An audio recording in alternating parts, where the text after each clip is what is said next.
Well, we're highlighting what we're dubbing the SLIMMA Nations. So that's Sri Lanka, Indonesia, Mexico, Malaysia and Argentina. And these are not necessarily nations that are going to be tourism hotspots for 2012, but ones that we feel have got great potential for the future. Okay, and why is that particularly? Well, because the world has got this kind of global downturn, obviously, and people are struggling. But these are countries where they're investing in their infrastructure.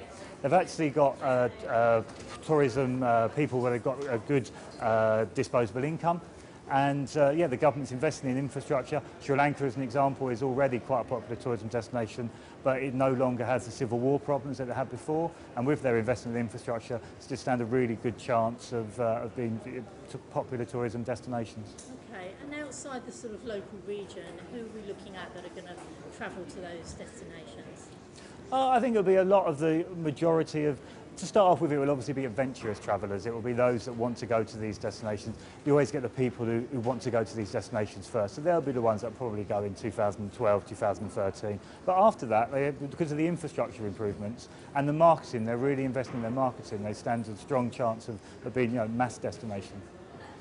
Two of the world's biggest tourist markets, the USA and Europe, are struggling at the moment, looking like they're heading towards another recession.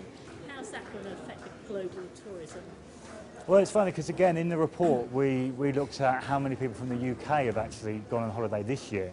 And we actually found out that 4 out of 10 people in the UK didn't have a holiday in 2011, be it overseas or in the UK. So I think that does show the kind of the impact that it's having, and obviously the travel industry has looked at travel and holidays as something that people have looked at as being sacrosanct in the past, but I think now we can say that unfortunately it would appear that it is actually now a discretionary spend. Okay, so we're going to see a return to long-haul luxury travel? For those that have the money, I think so, definitely. I think now holidays, instead of where people did 3 or 4 or 5 holidays a year, if they go away, it will be a special holiday. And they will spend money on it, they'll do kind of lots of research on it. So that holiday, yes, definitely has the potential to be a long haul and a luxury holiday. Okay, last year we got quite excited about Iraq. This year, is it going to be Libya? It could be. It could be. Libya really does have the potential. Again, this year we're looking at the Arab countries in general and how the Arab Spring has impacted on these countries as tourism destinations. Lots of them have really invested in their marketing to almost use the Arab Spring as an opportunity to invite people along to the country, say this is a new dawn for us, come along and kind of enjoy it as well. And Libya could well be one of them. Its Mediterranean coastline is so long, yeah, it has great tourism potential. America, for the first time, are coming together to market themselves as one country. What do you think about that?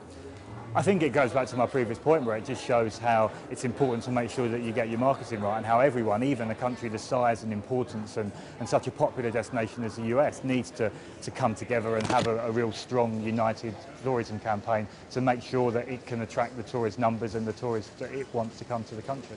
Are there any surprises this year? I think the SLIMMA Nations are kind of quite a surprise, and I think what we're going to find out here at World Travel Market is how the industry is going to respond to this potential double-dip recession in some of the key markets, and that's kind of what's going to be exciting to find out. I think that so far there's lots of optimism on the floor, despite the fact that there are concerns about spending. People do seem to be optimistic. I think despite there is this threat of a second double-dip recession in some of the markets, people do seem to be confident that the tourism industry has got a strong future.